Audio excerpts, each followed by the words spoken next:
Hi everyone, good Shabbos. This week's parsha is Parshas Achrei Kadashim, but we're going to be focusing on Achrei because there's something very interesting about the structure of this parsha.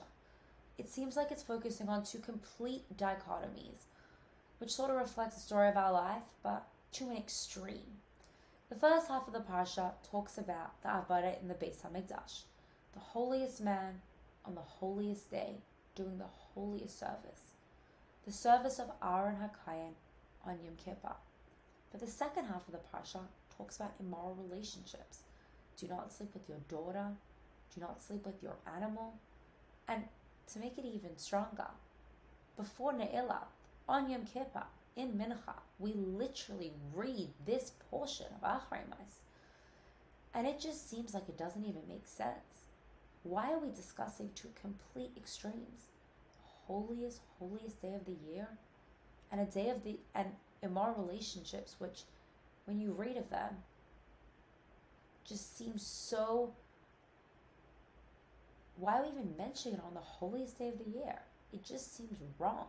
It seems like, why are we even mentioning in general in a shul, and why now? The answer lies in the name of this parsha. This week's parsha is Parshas Achrei.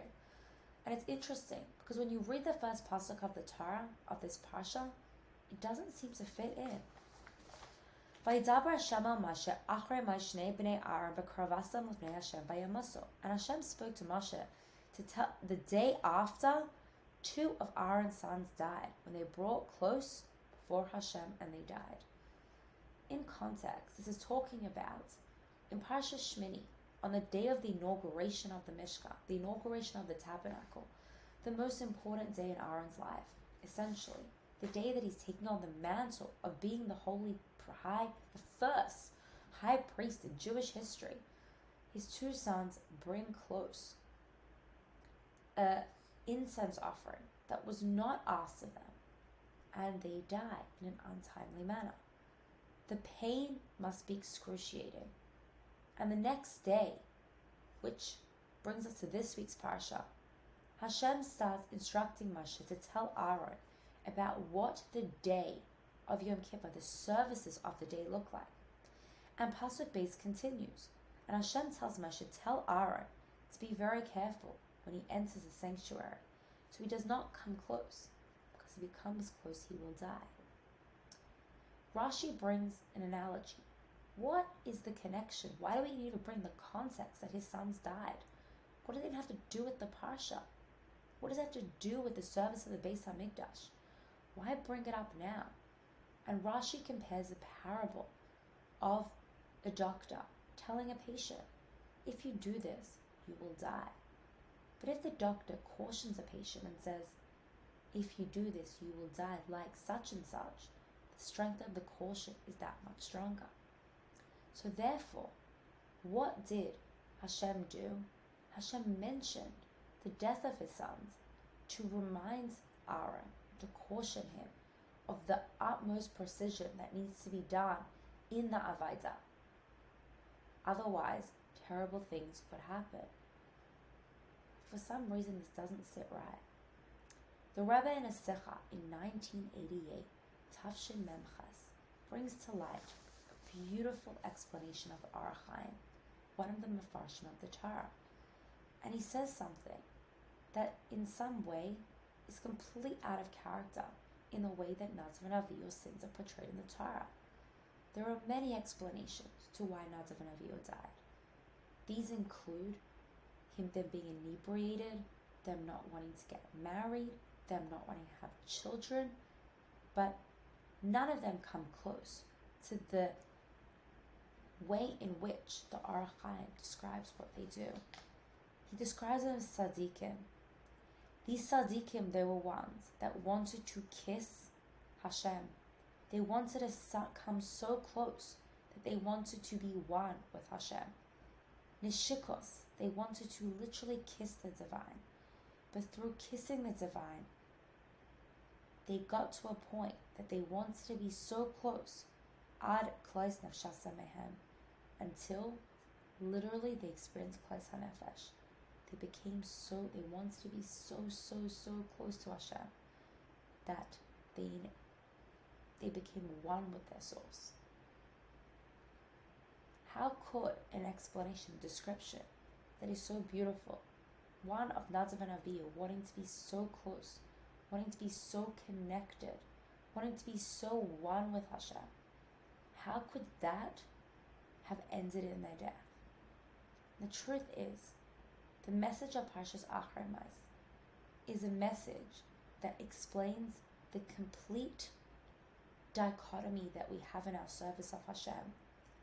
That there's one thing that Hashem values, and it's a word that I think keeps me grounded in my personal life when I feel like I'm veering into two very strong extremes. I don't know what everyone's personalities are like, but I know that at times when I'm when I'm feeling connected, sometimes I can feel so lost that sometimes it can feel like an extreme. And sometimes when I feel like I'm depleted and can't be bothered, sometimes that leads me to the opposite extreme. And there's one word that keeps us sane, and that word is balance. There's a concept in Chassidus, it's probably my favorite concept. It's called Ratzoi V'Shov. Ratzoi, desire, wanting, and Shov, returning. I think our lives are filled with a dance. We have to want to be better. But if we want and want and want to be better to an extreme, we will become anxious. We will think I'm never good enough. My goals are so high, but I'm never happy. Because once I do want achievement, it's not enough, I want more. But on the second hand, if we live a life of Shov, which is a life of saying, I'm good enough, I return back to myself. The way I am is good, I'm good enough.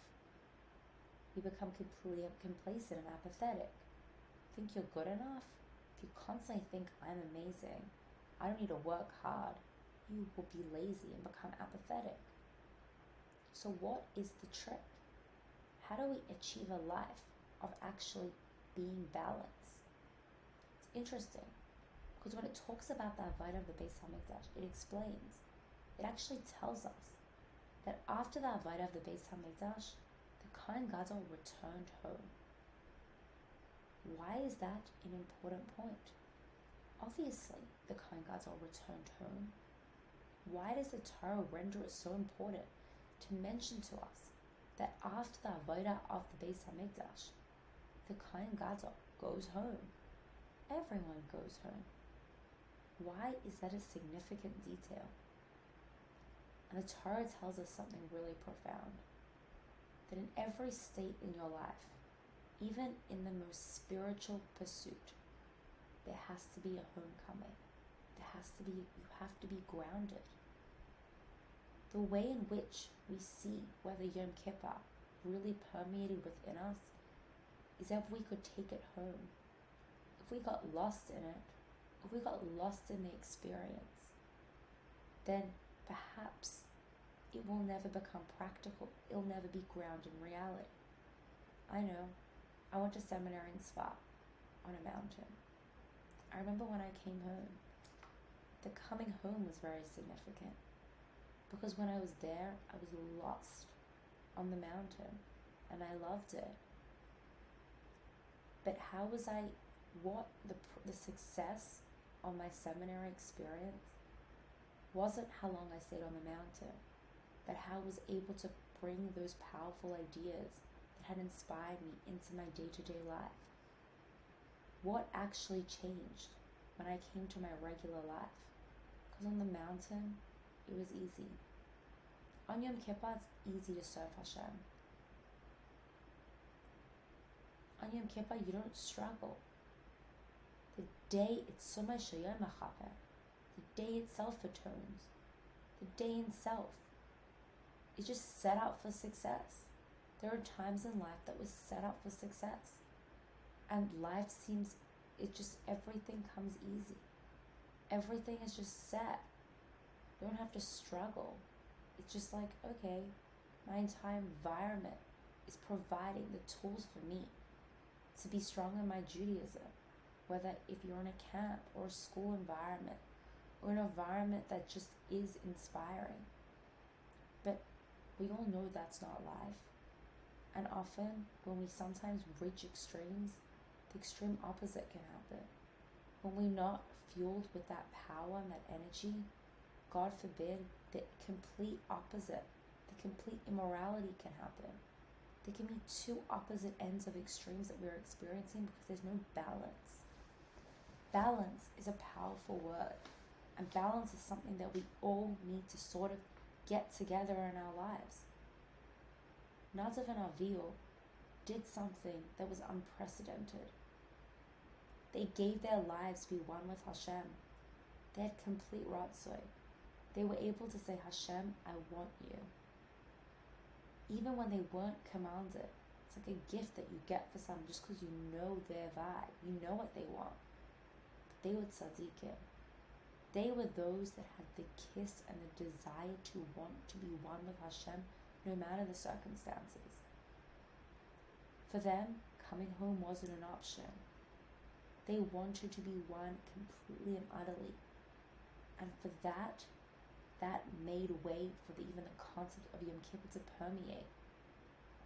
Aaron was able to look at his sons and say, I can learn from them. They're actually making way for such a concept to exist in this world. For a concept to be so one and so connected, and to desire to be the best. But the way in which Aaron differed, the way in which our mission and our life differs, is that we go home. We are able to take the golden life, to take the inspiration and the power of those moments and actually make it tangible, make it something real, make it something we want to connect to. I don't know, days like the Seder and Pesach in general, you just feel so connected. For some reason, I don't know if it's just me, but after Pesach you feel the blues. After a hug, sometimes you feel down. It's like you're connected to so many people on Chagim. You're going to so many meals. You're being around so many people. So many shiurim. You're learning. You're inspired. You just feel connected the entire Pesach. Because even when you go on a road trip, you're conscious of the food you put in your mouth more than usual. But then you come home. Coming home is hard. Because the day-to-day life is difficult. And it's easy to seep down.